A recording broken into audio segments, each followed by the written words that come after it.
start with an apology. I'm not from Nottingham, and I don't remember much about 1968 either, so I was still at school at that time, hadn't got round to leaving Cumbria and finding my way down into the East Midlands. So I'm going to talk a little bit about women's liberation in Nottingham, drawn from a number of sources, and it's with thanks to those people for providing them, one especially, Tina, who can't be here today, and just to sort of look a little bit about what happened, and it's post-68 really. Basically, in terms of the bigger picture, the impact of the writings and ideas of women's liberation from the United States led to a number of women's groups being formed. And they were brought together successfully at the Oxford Ruskin Conference in 1970, which effectively marked the beginning of the women's movement in Britain. In terms of social context and legislation, the Abortion Act had been passed in 1967, and the Homosexual Law Reform Act also of that same year. And that made the start of the gay liberation possible, and it was important to lesbians and the women's liberation movement, despite the fact that lesbian acts had never been subject to criminal laws as such in the UK. There was a rise in women's employment as the answer to labour shortages in this period, and by 1967 the Confederation of British Industry were writing that women should not be prejudiced against employment. And I brought with me today this really interesting Woman, Wife and Worker, Problems of Progress in Industry, which was published actually in 1960, giving it a sort of flavour of that period of time. The National Joint Action Committee on Women's Equal Rights, a trade union organisation campaigning for equal pay and rights, had been formed out of the Ford-Dagenham strike, and they organised a demonstration in 1969. The 1970 Equal Pay Act is passed, specifying equal pay for equal work, and employers are given 5 years to comply with the new legislation, which does not come into effect until 1975. There's a little guide to the Equal Pay Act of 1970. So at the National Women's Liberation Movement Conference in Oxford in 1970, 300 people are expected, and in fact 600 plus arrive, and a Women's National Coordinating Committee is created. It meets again in Sheffield in June 1970 and adopts terms of reference. Devised as a loose coordinating body for the movement to which women's liberation groups can choose to affiliate, it has a short lifespan and is abolished at the Skegness Conference of 1971. Issues start to arise related to the contrast between women affiliated to the left groups, their goals and methods of organisation, and the women from the structureless groups created by localised consciousness raising. A system of local and regional conferences and organisation is put in place rather than having a national and overarching national sort of structure. The coordinating committee nonetheless formulated 4 demands, which everybody probably know by now. These were adopted by the women's liberation movement. The 4 demands were for equal pay, for equal educational and job opportunities, free contraception and abortion on demand, and the one interesting one was the free 24-hour nurseries. The International Women's Day demonstration of 1971 is the largest women's event here in the UK since the suffragette era, and makes a big media splash. And women carried washing lines holding bras, bodices and corsets, and there's a concept of the idea of the burning bras, I think sort of dates from this sort of period of time. Subsequent national conferences are held in Manchester, in London, in Leeds and York, before the sort of movement becomes much more fractious and divided, with increasing tension between those who define themselves as left, Marxists or socialist feminists. Domestic labour debates arise, as does an ongoing debate about the 4 demands. This is a sort of continuous. In the same period, we're talking about 1970, you have the London Night Cleaners campaign. The issues around domestic violence, that term wasn't used, it was about battered wives. The emergence of Chiswick Women's Aid. The Abortion Action Group began as a coalition of sort of autonomous groups with national coordination, and a newsletter later to become the Women's Abortion and Contraceptive Campaign, or WAC.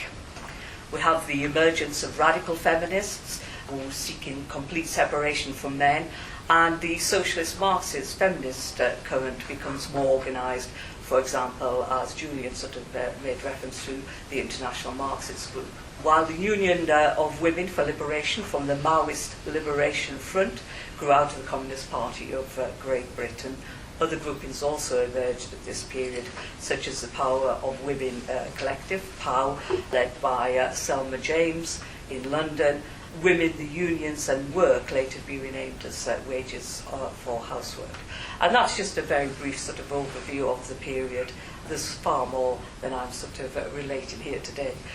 But in terms of the Nottingham story, I mean, women had been active in the local Vietnam Solidarity campaign, and some obviously associated with the Institute for Workers' Control, set up in 1968 by Ken Coates and Tony Topham. And several women from Nottingham attended the first Oxford Conference on February 27th to March the 1st, 1970, establishing a Nottingham Socialist Women's Committee and producing the first edition of what would become a national journal entitled Socialist Woman in May 1970, given the local address as 16 Ella Road, West Bridgford. And here's a copy of that, if anybody's interested to look at later, the first copy of what became a national journal produced here in Nottingham. In 1971, Nottingham had an active women's liberation group and opened the first women's centre in a small property off Pelham Street, moving to 26 Newcastle Chambers in 1972.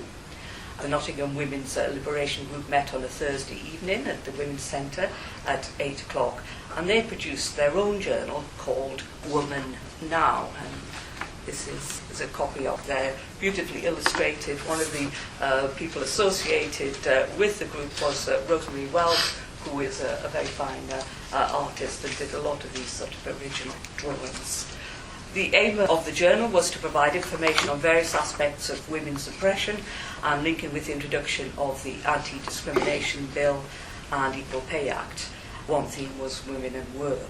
Various local campaigns emerged from the Nottingham branch, a nursery campaign group, battered wives seeking to set up a refuge, an abortion and contraceptive campaign, and the Working Women's Charter Group, the charter clearly articulating a set of demands in the fight for women's rights, supported in Nottingham by the Trades Council, Labour Party wards, and there's several of the trade union branches.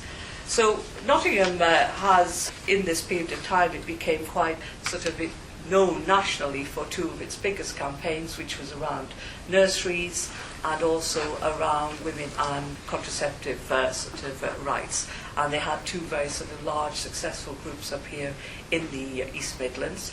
The Women's Centre, established from this period of time, has continued to go on and on, really, which is remarkable given that many other cities of the same size don't have women's centres. And it's largely a testimony, I feel, to the many women in Nottingham that were involved here at this sort of period of time. But like other areas, there were differences of opinion. What haunted the women's liberation movement, it seems, in this country was very much this sort of idea that they couldn't agree on a sole aim, and there was many groups really associated with the movement. And you have your left groupings, and you obviously have the changes. There's some interesting ones. Is a group that's formed in Nottingham, for example, called Feminists Against Sexual Terrorism, the FAST, and they produce their own newsletter as well. And there's some lovely archives about that in the Women's Centre. And a lot of campaigning around women's rights, as these sort of, you'll all remember. I mean, I started to get active in about the 70s. I used to do your own hand-drawn posters, and this one is obviously Day School on Women's Rights. And you've got various people there, some that are known, people like Mel Reid, who went on to become obviously go to Europe, and Una Walton from the Tobacco Workers Union, and so on.